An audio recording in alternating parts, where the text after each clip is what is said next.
vie à nouveau. On a besoin, Seigneur, de toi, de rester près de ton cœur. Beaucoup de choses, Seigneur, ne peuvent nous éloigner de toi. La peur, le doute, le pas de foi à faire, de quitter, d'abandonner ou se positionner. Il y a des questions, Seigneur, qui sont sans réponse. Il y a des questions qu'on a besoin de clarté. Mais Seigneur, qu'est-ce que tu veux? Comment ceci se peut-il?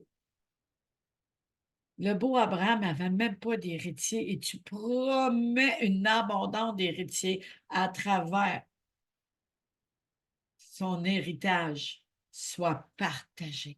Une abondance de postérité à postérité des descendants des ascendants à travers Abraham alors qu'il n'avait même pas d'enfant, sa femme était stérile. Comment ceci se peut-il? C'est comme Marie. Elle n'avait même pas de mari, elle n'avait jamais eu une relation avec un homme, elle tombe enceinte du Saint-Esprit. Et le Saint-Esprit, elle a porté notre Sauveur. Mais ça prend un commencement. Et ça a été notre belle Saraï, qui l'a appelée Sarah, qui a porté l'enfant de la promesse. L'histoire est assez spéciale avec le Seigneur. Adam et Ève ont péché. La terre a été maudite. Mais malgré leur désobéissance, Dieu avait déjà mis une solution pour le salut des âmes. Le seul chemin, la vérité et la vie qui est Jésus-Christ de Nazareth. Mais dans l'Ancien Testament, ça nous conduit à Jésus. À travers Moïse, ça nous a conduit à l'agneau immolé. De l'agneau immolé, ça nous a conduit à Jonas, la repentance, le pardon, se remettre à lui. Il a été parlé à Ninive, ceux qui mêlent la gauche de la droite. Ils croient en Dieu, mais ils restent dans leur idolâtrie. Ils sont dans le péché, en fait, de se repenttre. Mais il faut aussi le faire de tout notre cœur. On peut le faire, puis notre cœur ne soit pas tout à lui. C'est là qui fait qu'on rechute et qu'il y a encore des choses qui viennent nous assaillir, nous garder captifs. Aujourd'hui, comme cette chanson a dit, touche ma vie, touche-moi, touche ma destinée, touche mon cœur. Je veux que tu me touches à nouveau. Je veux comprendre tes plans. Je veux que tu me visites et que tu me parles de ce que tu veux que je fasse aujourd'hui. Comment se peut-il? Comment à ceux qui sont appelés à partir, comment tu veux ça? Où tu me veux? Où tu veux que j'aille? Seigneur, je comprends, j'ai besoin de toi. Je veux bien t'obéir, mais je ne comprends pas. Et là, on pose des questions à l'Éternel, comme le beau Abraham a fait. Au cours de ma vie, j'ai posé souvent des questions. Moi, j'étais beaucoup, beaucoup Gédéon, mais aussi un peu Abraham. Je ne sais pas certains de vous à qui, lequel personnage vous a parlé le plus dans la parole de Dieu, comme ça peut être des témoignages qui étaient emportés. Il y a quelque chose qui est venu vous parler, qui est venu vous ébranler par le feu, par la présence, en fait, des délivrés et libérés. Puis il y a eu des choses qui sont venues nous recouvrir. Hier, c'était un temps de recouvrement parce qu'avant hier, c'était assez intense. Le Seigneur, il y avait une urgence. Il y avait une urgence. Parce que si son retour arriverait demain, la porte est étroite. Comment tu veux qu'on passe dans la porte? Je ne vous dis pas qu'il va arriver demain. Si il arriverait, nous sommes prêts. Parce qu'il n'y a pas de date. On ne sait pas la date. Croyez pas à ces choses qui arrivent telle date, telle année. Non, ils peuvent donner une approximative, mais il y a un Dieu qui le sait. Jésus lui-même, il le dit. Je ne sais pas ces choses. C'est mon Père qui le sait. Pourtant, il est Dieu. Donc, ce qui appartient à Dieu, ce qui appartient à Dieu, ce qui appartient à Christ, appartient à Christ, et ce qui appartient au Saint-Esprit, appartient au Saint-Esprit. Mais ensemble, ils ont le même objectif, sauver les âmes. Ils sont trois dans un seul corps. Tous ensemble, les membres du corps de Christ, nous formons un seul corps, Jésus-Christ de Nazareth, et lui est à la tête. Vous vous rappelez, on a parlé des partages de l'héritage. Abraham, en recevant, tous ceux qui sont membres de cette promesse sont membres du corps de Christ, font partie des héritiers et des co-héritiers. Nos enfants et les enfants de nos enfants en cause de la promesse faite à Abraham. Mais ça prenait un fils. le fils qui venait de Sarah. Saraï qui a été appelée Sarah. Et ensemble, elle qui était stérile, elle était rendue, je pense, dans les 79 ans. On va le découvrir dans la lecture. Abraham avait 99 ans. Même les paroles lâches avaient une signification pour Abraham. L'âge, l'année que cet enfant est venu au monde et qui a vécu une traversée prophétique, là encore, ça nous conduit au ministère de Jésus-Christ. Toute la parole de l'Ancien Testament, c'est Christ à manifestation. C'est notre Jésus, notre Sauveur. Que Dieu rouvre nos yeux, qu'il rouvre notre entendement, qu'on puisse saisir et que l'identité de Christ soit révélée et vue à travers nous, à travers les personnages. Je bénis l'Éternel pour ce temps magnifique. Je bénis chacun de vous qui vous êtes présents. Partagez massivement. C'est un moyen d'évangélisation. Il y a des personnes qui ont besoin d'attendre la parole. Il y a des personnes qui ont besoin de venir, soit que vous les invitez ou que vous partagez. Dieu dit d'évangéliser, nous sommes porteurs de la bonne nouvelle. Ils sont beaux les souliers de ceux qui apportent la bonne nouvelle. Moi, j'aime dire ça. Ils sont beaux mes souliers, ils sont beaux mes pieds, ils sont beaux mes souliers pour ceux qui apportent la bonne nouvelle. J'ai des problèmes d'orteils. Puis là, je parle à mes orteils. Alléluia, gloire à Jésus. Et je bénis l'Éternel, ce que tu as déjà révélé, Seigneur. Ta parole nous fait du bien. Ta parole est une direction. Elle est aussi, Seigneur, la lumière à nos sentiers, la lampe à nos pieds. Et Seigneur, nous nous remettons devant toi. Nous remettons nos décisions. Nous remettons tes promesses parce que tu veilles à les accomplir. Et je te remercie qu'on soit couvert du sang de l'agneau parce que c'est par le sang de l'agneau que la vie est venue. La résurrection s'est manifestée et que nous marchons à travers ton corps. Bénis chaque personne qui sont là, chaque personne qui va venir. Et Seigneur, encore, sur toutes les nations, que des hommes et des femmes se lèvent pour partager massivement, pour emporter la bonne nouvelle, afin qu'une armée de myriades d'étoiles se lève et qui brille même dans les ténèbres. On a besoin, Seigneur, de voir l'étoile du bon berger, Jésus-Christ de Nazareth, briller dans nos vies. Parle à chacun de nous maintenant. Qu'est-ce que tu veux que je fasse? Qu'est-ce que tu veux que je comprenne? Je me confie en toi, Éternel. Je me confie en toi. Au nom de Jésus. Amen. Et amen. On était rendu à Genèse 15 parce qu'hier, ça a été conduit. On a voyagé hier. On était un petit peu de Genèse 14. On a été dans certains versets inspirés et ceux qui étaient déjà prêts. Et aujourd'hui, c'est un peu la même chose, mais j'ai les versets en avant de moi, les références, mais je sais que le Seigneur va me donner encore une révélation fraîche. On en veut-tu une rosée fraîche? Une rosée fraîche de l'Éternel, car ses bontés se renouvellent matin et soir. Lorsqu'on va dans Genèse 15, merci Seigneur, merci. Je veux dire bonjour à tout le monde avant. Merci, papa, merci pour tout. Bonjour à tous ceux qui sont là, qui sont présents de Bénin, du Maroc, de la France, de la Côte d'Ivoire, de Burkina Faso. Et Seigneur, le Canada, il y a aussi Saint-Jérôme et toutes les autres, les associés, Seigneur. J'aimerais ça mettre la Côte d'Ivoire, le Sénégal aussi. Et combien d'autres personnes, Seigneur, l'île Maurice, je ne sais pas si c'est là aujourd'hui. Il y a quelqu'un de l'île Maurice qui m'avait dit qu'il viendrait.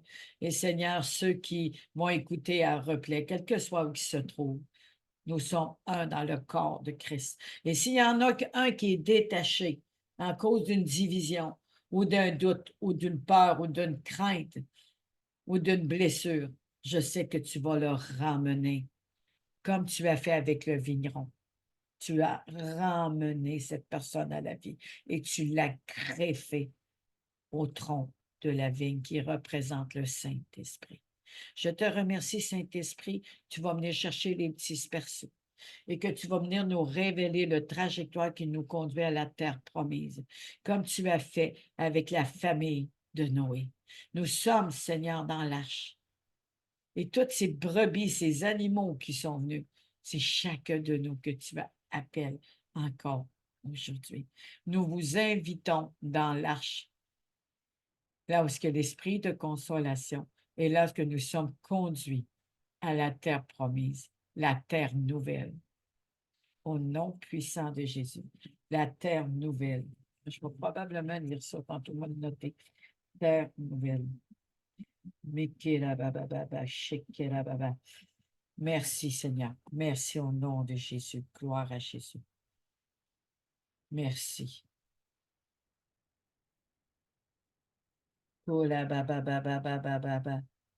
Est-ce que vous me voyez?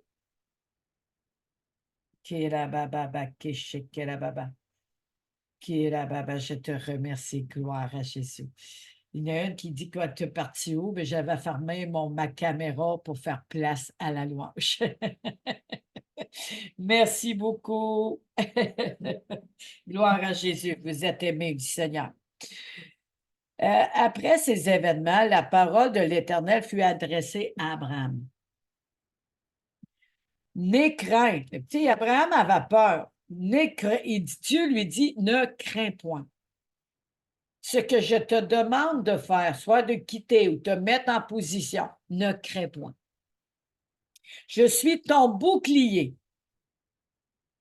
En toi, et mon Dieu, merci. Et ta récompense sera très grande. N'aie crainte. Il dit ça à Abraham. Il parle à nous, là, selon ce qu'il a mis sur notre cœur. OK? Il dit, je suis ton bouclier et à toi, ta récompense sera très grande. Je vais lire le psaume 9:11. Le psaume 9:11. Merci Seigneur. Gloire à Jésus. Gloire à Jésus. Merci, Papa. Gloire à Jésus. Ceux qui connaissent ton nom, se confient en toi, car tu n'abandonnes pas ceux qui te cherchent, Éternel. Donc, à travers son questionnement, il cherchait l'Éternel. Il se confiait ses peurs à l'Éternel. Abraham n'a pas du genre d'avoir une peur de doute. Non, il n'a pas ce genre-là. Lui, c'est qu'il se posait la question, j'ai pas d'héritier, comment ceci se peut-il?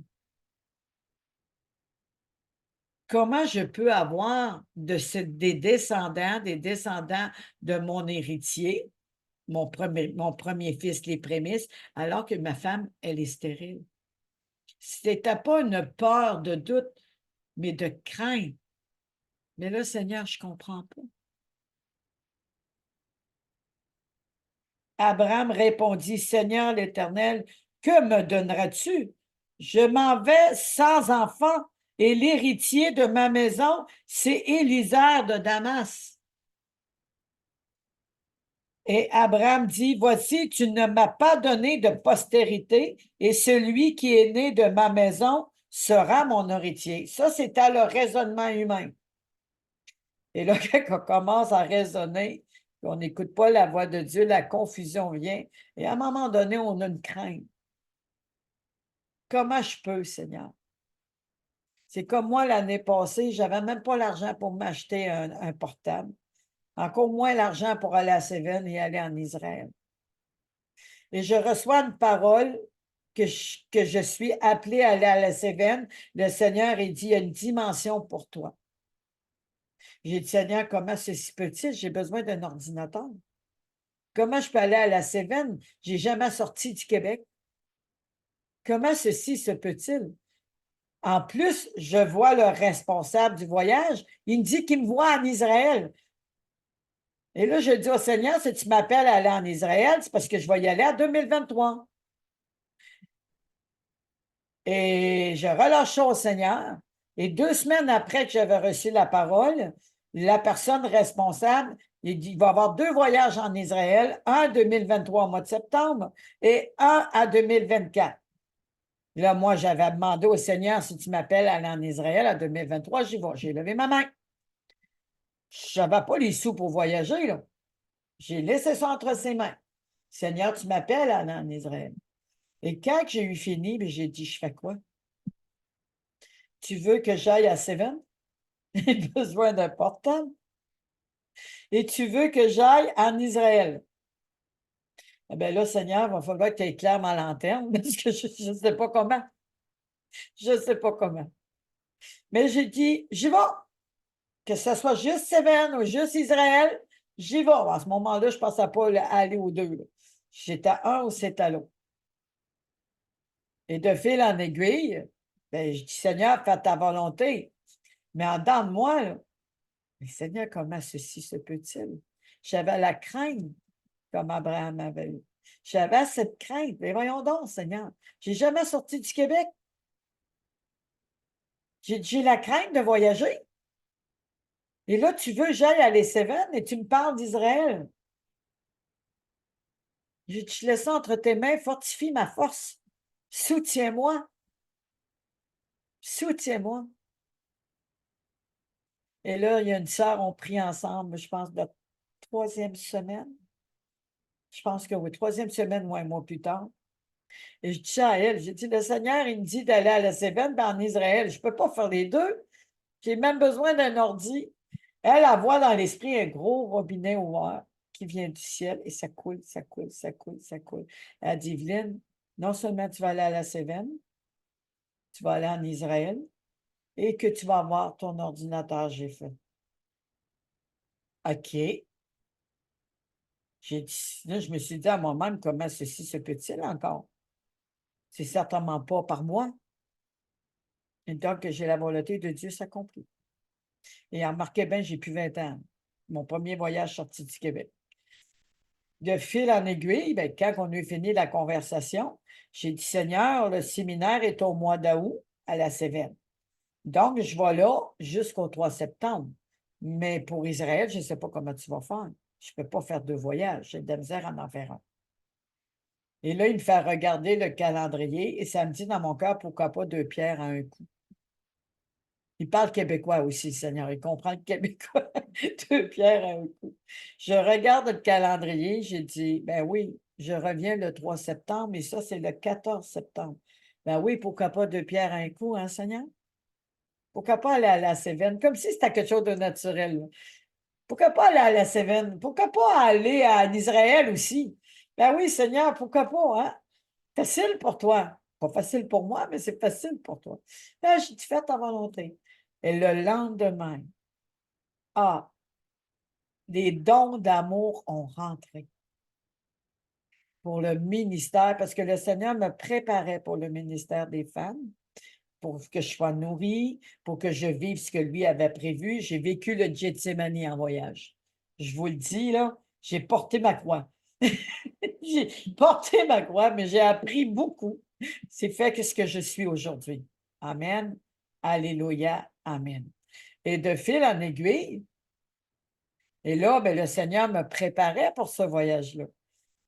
Et là, ça l'avance. Les voyages, de coup, moi, je vais voir les prix. Je vais regarder avec le responsable de l'agence de voyage. Je regarde quel avion que je prends. Et dans la semaine, aussitôt que j'ai dit, OK, Seigneur, je vous le dis, le lendemain, c'est rentré. Et là, mon ordinateur, ma vieille ordinateur, elle buzzait. Elle n'était pas assez forte pour faire des zooms. Il y a une sœur qui me dit, Evelyne, t'achètes ton ordi, tu me le dis. Elle dit, Seigneur me met à cœur de pourvoir. Mais non seulement j'ai une ordi flambant neuve qui a fait un an au mois d'avril, une ordi plus forte que l'autre, mais j'étais à la Cévennes, j'étais en France, j'ai fait le ministère des Femmes dans les petits groupes, je suis revenue avec de l'argent, j'étais en Israël et aussi je faisais du individuel. J'ai reçu, j'ai compris la compréhension du Gethsemane, qu'est-ce que ça voulait dire, la compréhension de ne point se relâcher, ni abandonner, même si tu as mal aux jambes, tu es fatigué. Tu as des grandes récompenses rattachées à ça. Je suis partie 46 jours. Et le Seigneur, à travers ceci, j'ai porté ma croix, parce que moi, chez nous, je suis toute seule chez nous. J'étais avec le Seigneur, mon petit minou. Et je fais mon petit quotidien là-dedans. Arriver puis sortir de ma zone de confort, j'ai été étirée comme élastique. Ah, j'ai été étirée. Mais j'ai vécu des choses extraordinaires. Des grandes récompenses sont rattachées à ceci. Lorsque nous obéissons, lorsque même si on ne voit pas ou on ne comprend pas ce que Dieu nous demande, parce qu'on lui fait confiance, puis on se confie en lui, comme le psaume 9:11. Il y a des grandes récompenses rattachées à ceci. Abraham répondit, Seigneur, un peu ça, je l'étudie. Non, je l'ai pas lu. Abraham répondit, Seigneur l'Éternel, que me donneras-tu? Je m'en vais sans enfant et l'héritier de ma maison, je viens de le lire, pardon. Alors la parole de l'Éternel lui fut adressée ainsi. Ce n'est pas lui qui sera ton héritier, mais c'est celui qui sortira de tes entrailles. Qui sera ton héritier? Et après l'avoir conduit dehors, il dit, regarde vers le ciel. Ça a été dit dans le 14 aussi, que pour la bénédiction. Regarde vers le ciel. Regarde pas à tes faiblesses. Regarde pas à tes incompréhensions. Ne regarde pas à tes manquements. Moi, c'était la finance, la force et toutes ces choses-là. Ne regarde pas. Regarde vers le ciel. Il y a des grandes récompenses rattachées à ceci. Il y a des grandes récompenses rattachées à ceci. Je suis touchée. Ça parle à quelqu'un. Moi, en tout cas, ça me parle. Ça me parle.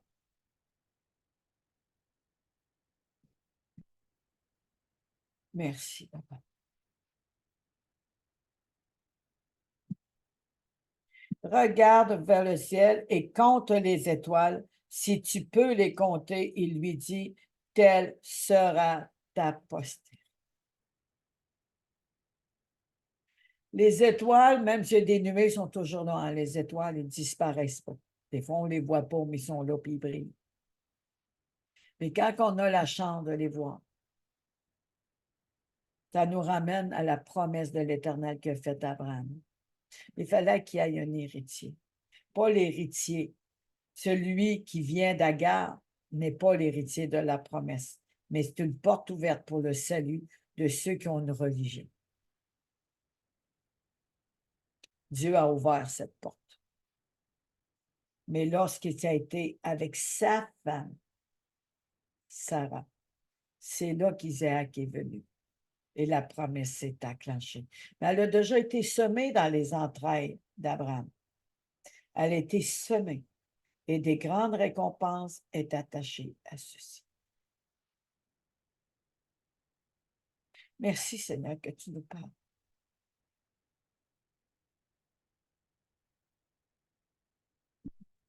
Merci.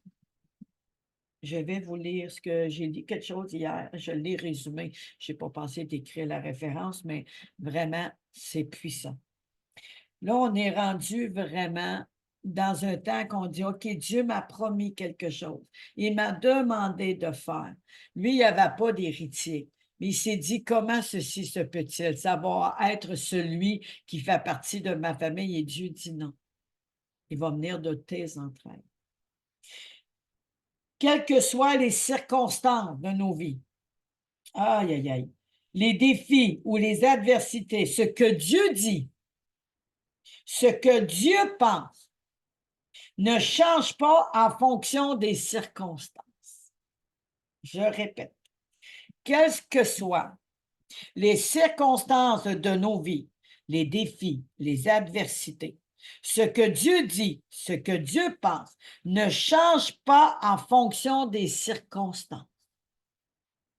Éternel, car il était un Dieu fidèle. Il l'est encore aujourd'hui. Il est le même.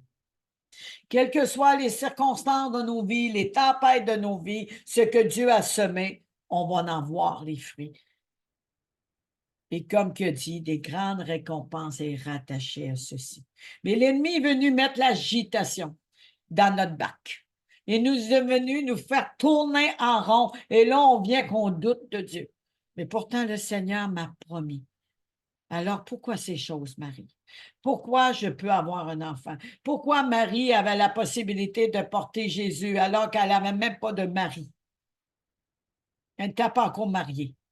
Et là, de fil en aiguille, le Seigneur a révélé sa grâce à travers une femme stérile, à travers un homme qui est un homme de foi, qui avance par la foi, mais il était aussi humain. Mais pas un humain qui craignait et qui se laissait écraser, mais un humain qui avait des questions et qui voulait savoir pour faire la volonté de Dieu. Notre Gédéon aussi, c'est pareil. Il y a eu des peurs, il y a eu des craintes, mais Gédéon voulait savoir si c'était vraiment Dieu qui lui parlait. Et quand il a reconnu Dieu, c'est là que la victoire a commencé. Parce que Dieu avait déjà livré la victoire à Gédéon. Il fallait qu'il fasse un pas de foi. Dieu nous a déjà donné la victoire, mais il faut faire un pas de foi. C'est normal de poser des questions. C'est normal de se confier à l'Éternel. Moi, c'était le peu d'argent que j'avais. Il a tout payé. J'ai revenu avec de l'argent, même habillé jusqu'à mes cheveux faits. Et j'ai été dans des bons restaurants, j'ai été visité, j'ai travaillé. Il a béni le ministère, mais le ministère, il est où? C'est moi qui le porte. On ne peut pas détacher le ministère d'Evelyne du ministère. Ce que Dieu a planté en moi, il m'a planté dans ce territoire. Et toute l'abondance m'a suivi. Dieu a mis quelque chose dans vos entrailles que le Seigneur vous révèle. C'est qu'est-ce qu'il a mis dans vos entrailles. Et lorsque vous allez saisir, réalisez que des grandes récompenses rattachées à ceci. Amen. Amen. Et je répète encore, c'est trop bon. Quelles que soient les circonstances de nos vies, les défis, les adversités, ce que Dieu dit, ce que Dieu pense, ne change pas en fonction des circonstances ou de nos raisonnements. Ses promesses demeurent éternelles, car il est encore aujourd'hui un Dieu fidèle. Il veille sur sa parole. Merci, Seigneur. Merci. Merci. Gloire à Jésus. Marc 9, 24 nous dit, aussitôt, le père de l'enfant, il était possédé, puis il s'est dit, Seigneur, viens au secours de mon incrédulité. Voilà ce que j'ai dû répondre. Oh Seigneur, merci. Tout est possible à celui qui croit. Tout est possible à celui qui croit. Notre Jérémie 1,12 dit, le Seigneur m'a dit, tu as bien vu, parce qu'il a vu une branche d'amandier qui représente Dieu le veilleur. Il veille sur sa parole, il veille sur sa promesse. OK? Le veilleur, c'est la vie et la résurrection. Le veilleur habite en nous. Il habite en ceux qui ont confessé Jésus. Tu as bien vu.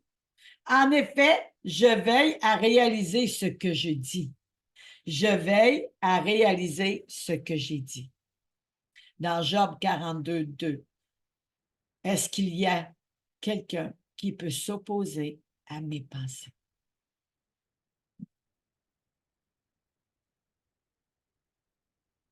Ésaïe 46, 10, 13.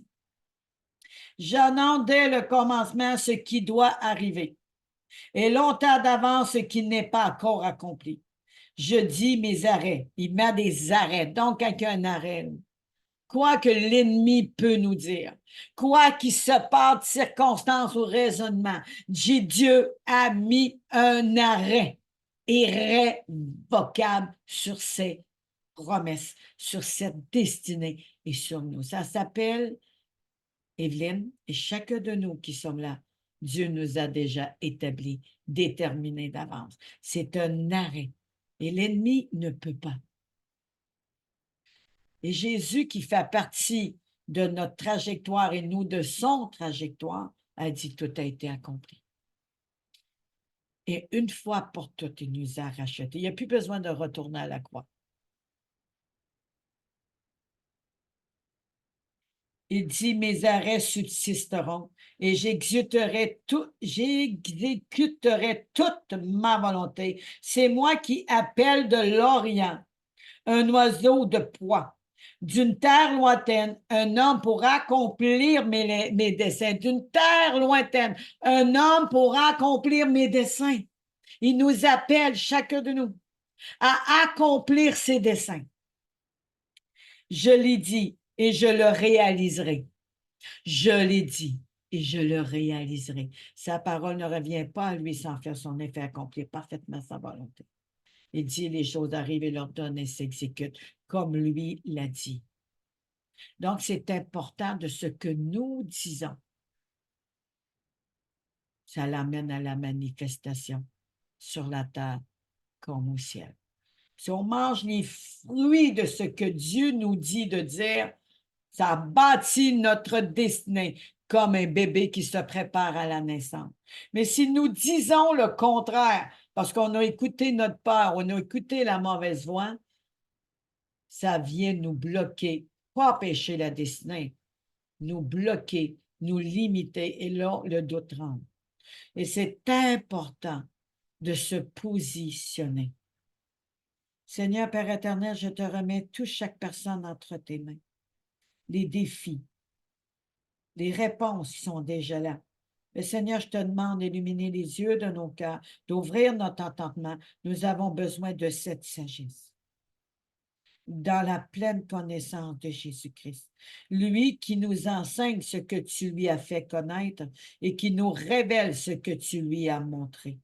Je remercie le Saint-Esprit de venir prendre les rênes et de venir nous parler à chacun de nous spécialement pour qu'on reçoive, que ça soit activé et mis en marche. Marcher avec Jésus transforme des vies. Marcher par la foi, ça demande un sacrifice. Mais ici, on parle de l'obéissance qui est un sacrifice intérieur. Parce que bien des sacrifices sont faits, mais la personne juste avait amené à désobéir. Rappelez-vous de ça, oui. Et Seigneur, je te demande pardon pour tes raisonnements. Je te demande pardon pour les doutes. Je te demande pardon, Seigneur, qu'on a écouté la mauvaise voix. Je te demande pardon, Seigneur, qu'on s'est arrêté sur nos raisonnements, alors que toi, tu avais déjà arrêté une destinée, une parole pour chacun de nous. Et Seigneur, aujourd'hui, on veut lever nos yeux vers le ciel, les yeux de notre cœur vers le ciel. Seigneur, ouvre nos yeux et montre-nous notre destinée.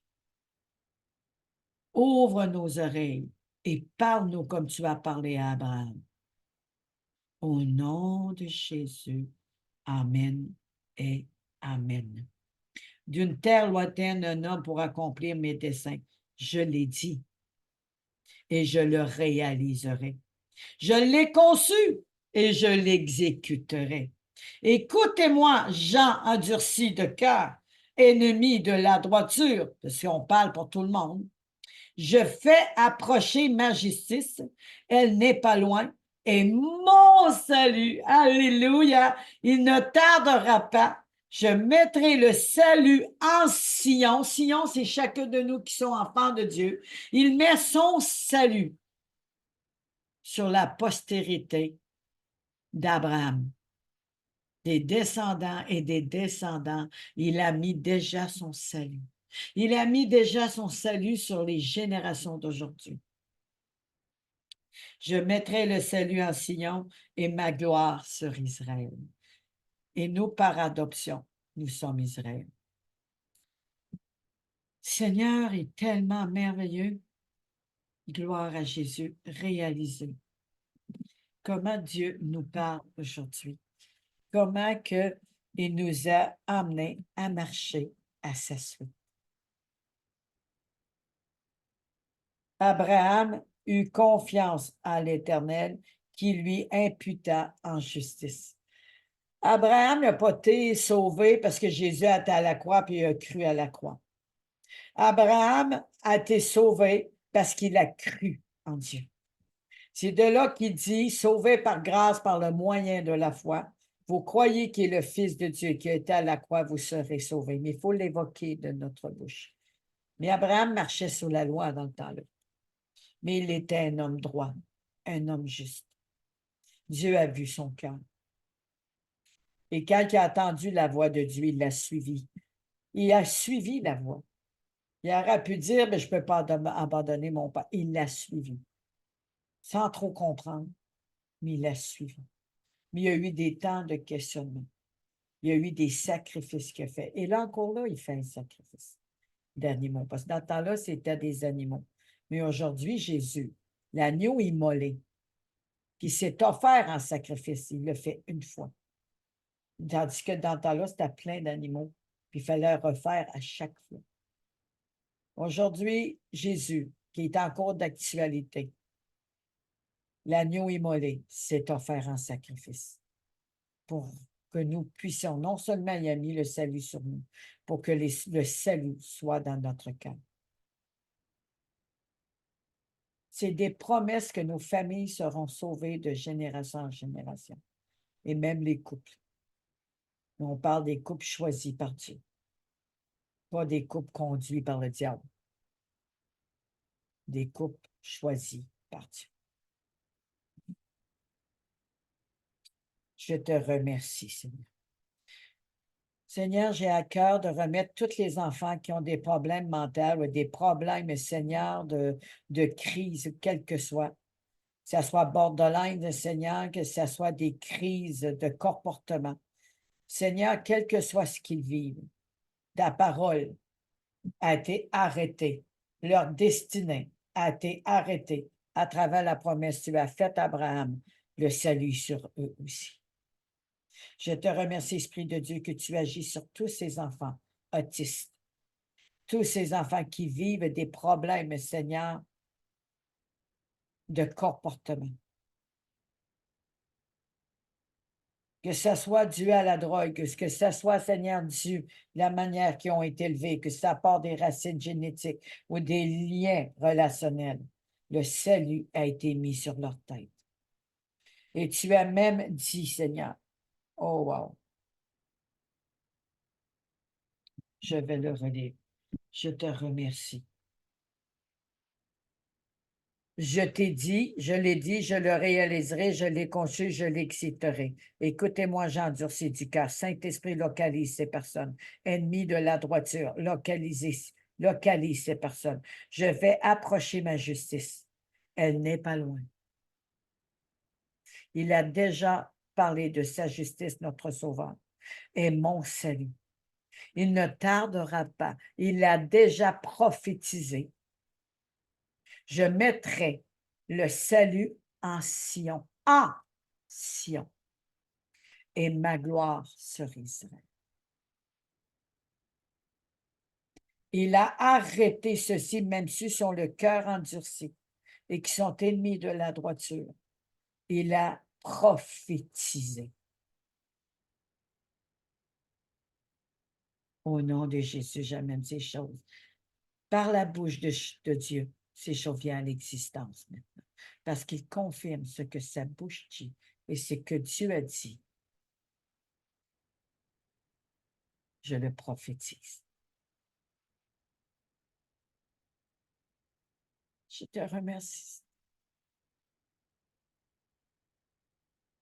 Je te remercie. Gloire à Jésus. Le salut, et Jésus est venu. Et déjà, dès le commencement, Dieu avait tout préparé. Il l'a dit, il a prophétisé, et ces choses se sont accomplies, se sont exécutées. Que ce soit 400 ans plus tard ou plusieurs années plus tard, Dieu l'a dit. Ce que dit Abraham s'est réalisé. Ah, merci. L'Éternel lui dit encore, je suis l'Éternel qui t'a fait sortir d'Ur et de Chaldée. Ur en Chaldée, pardon, pour te donner en possession ce pays. Abraham répondit, Seigneur éternel, à quoi connaîtrai-je que je le posséderai? Je veux bien croire, Seigneur, que j'ai une postérité dans mes entrailles, mais comment je fais pour le posséder? Un peu comme moi. Comment je fais pour aller à tes endroits? Je n'ai même pas l'argent pour et la force. Cool, babache. Abraham, attends un peu, ça, je l'ai dit. Ah, l'Éternel lui dit, prends une génisse de 3 ans, une chèvre de 3 ans, un bélier de 3 ans, une tourterelle et une jeune colombe. Remarquez 3, chiffre 3. Quand renversé les tables de vendeur et l'a reconstruit en 3 jours, qui représentait l'œuvre de la croix. Le Père, le Fils, le Saint-Esprit, l'unité totale. L'accomplissement. Abraham prit tous ces animaux, les coupa par le milieu et mit chaque morceau l'un vis-à-vis de l'autre, mais ne partagea point les oiseaux. Les oiseaux de proie s'abattirent sur les cadavres et Abraham les chassa. Prophétiquement, il y a des oiseaux de proie qui viennent voler ces sacrifices, ces bénédictions, ces prémices. Il y a des oiseaux de proie qui viennent voler. On les chasse au nom de Jésus. On chasse ces oiseaux de proie. Au coucher du soleil, un profond sommeil tomba sur Abraham et voici une frayeur et une grande obscurité vers la Séhir. Ah là, c'était l'obscurité totale. Et l'Éternel dit à Abraham, sache que tes descendants seront étrangers du pays. Rappelez que je l'ai dit tantôt. Ce que Dieu dit, les choses viennent. Il a vu le cœur dans l'esprit. Il savait déjà ce qu'il s'en venait. Mais Dieu a préparé un plan pour qu'il se repente et qu'il demande pardon au Seigneur afin de revenir. Mais le Seigneur est lent à la colère. Il aurait pu avoir pitié d'eux dès le début, puis dire, je vais les aider à venir. Mais nous avons le choix de suivre ou de ne pas suivre. Mais n'oubliez pas sa parole. Le salut en Sion.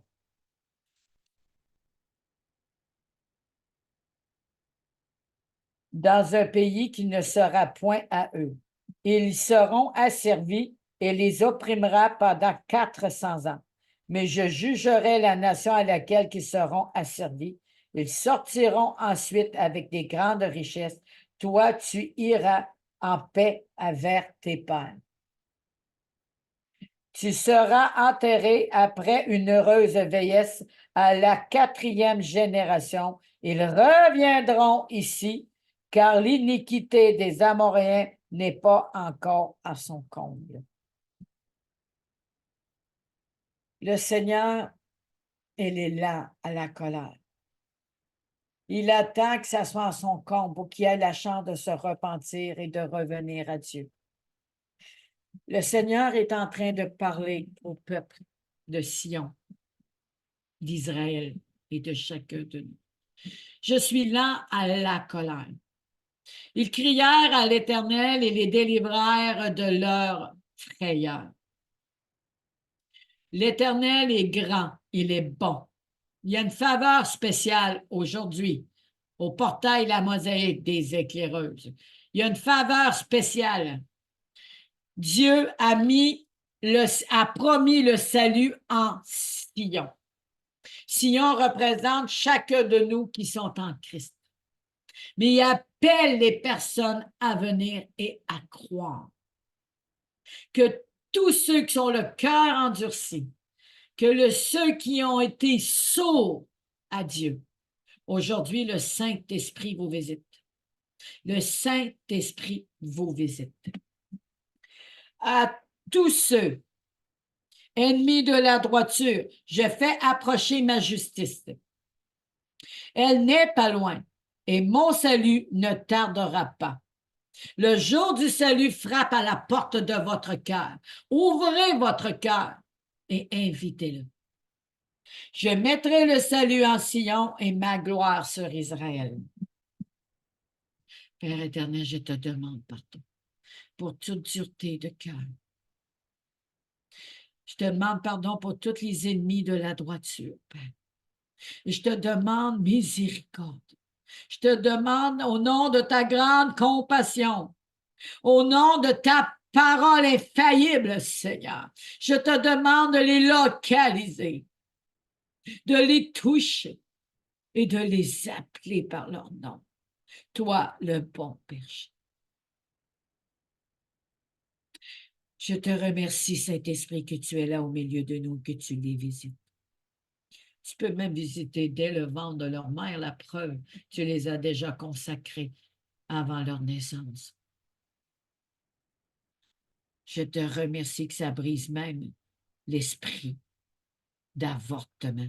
Je chasse ces vautours, Seigneur, ces oiseaux de proie qui essayent d'avorter nos plans, qui essayent d'avorter les projets, qui essayent d'avorter la destinée, qui essayent d'avorter même les femmes enceintes. Je chasse ces oiseaux de proie au nom de Jésus.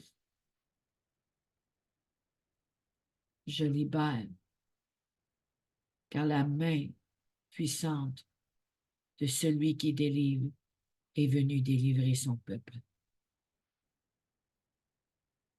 Merci d'accorder le salut à Sion. Merci au nom de Jésus. Amen. Amen. Même dans les pires ténèbres de nos vies, dans les plus ténèbres profondes de nos vies, tu es là et tu nous parles comme tu as fait avec Abraham. Je te remercie, Seigneur, que ta parole, elle est ferme et que tu l'exécutes, Seigneur. J'annonce dès le commencement ce qui doit arriver et longtemps d'avance ce qui n'est pas encore accompli. Je dis mes arrêts subsisteront et j'exécuterai toute ma volonté. Et Jésus a dit à la croix, tout a été accompli. C'est moi qui appelle de l'Orient un oiseau de proie, d'une terre lointaine, un homme pour accomplir mes desseins. Je l'ai dit et je le réaliserai. Je l'ai dit et je le réaliserai. Je l'ai conçu et je l'exécuterai. Il l'a conçu et l'exécuterai. Je bénis l'Éternel pour ce temps magnifique que nous avons passé, ce temps merveilleux de ce que l'Éternel a déjà accompli dès le commencement. Dès le commencement. Bonjour à Myriam, bonjour à Inès, à Nadjet, à Nadia. Bonjour à tous ceux qui n'écrivent pas, je vous souhaite la bienvenue. À la belle Marjolaine, mais je sais qu'elle doit avoir l'écouté en replay. Merci à tous les autres qui sont là fidèlement et qui partagent, s'il vous plaît. Quand vous parlez de Dieu, vous invitez des personnes à venir aux capsules qui viennent voir Jésus, qui viennent connaître Dieu à travers les capsules. Car si je suis sur un seul ministère de la réconciliation, un jour j'ai eu besoin de lui. Que nous continuons à déverser, afin que Sion, qui ont déjà la promesse du salut en eux, puissent connaître Christ. Bénis le nom de l'Éternel. Et demain, c'est une directe préenregistrée. Il y a plusieurs qui ont vu ma première prédication live que j'ai apportée à l'Église Connexion. Ça a été puissant. Oh mon Dieu, ça a été puissant. Mais la fin, on n'a pas pu enregistrer les prières parce que c'était confidentiel. Fait que la fin, elle n'est pas là, mais tout le message est là. Donc, je fais vraiment une préparation directe pour demain, jeudi. OK? À 9h30, je serai là pour emmener les traductions, pour prier, pour préparer. Et vers -20, environ -15, je vais faire partie le direct pour qui normalement est dû terminer vers 11h moins quart. Et lorsque le direct sera terminé, moi, je vais être là avec vous et je prierai en lien avec le message qui est emporté. Comment va ton cœur? Comment va ton cœur? On recule loin. On recule même de nos parents et même de notre naissance. Comment va ton cœur? Et attendez-vous, les écluses vont s'ouvrir et des bénédictions descendront. Je me ferai le plaisir de partager ce direct demain. Il va y avoir un avant, un pendant et à la fin pour les prières. Donc, à 9h30, je serai là et j'invite quelqu'un pour prier avec moi par la grâce de Dieu et le Seigneur va faire encore des grandes choses parce qu'il l'a déjà promis. Donc, ceci est déjà exécuté. Bénis l'Éternel et que le sang de l'agneau vienne sceller ceci par le tout accompli une fois pour toutes à la croix. Soyez bénis et je vous aime. À demain. Gloire à Jésus.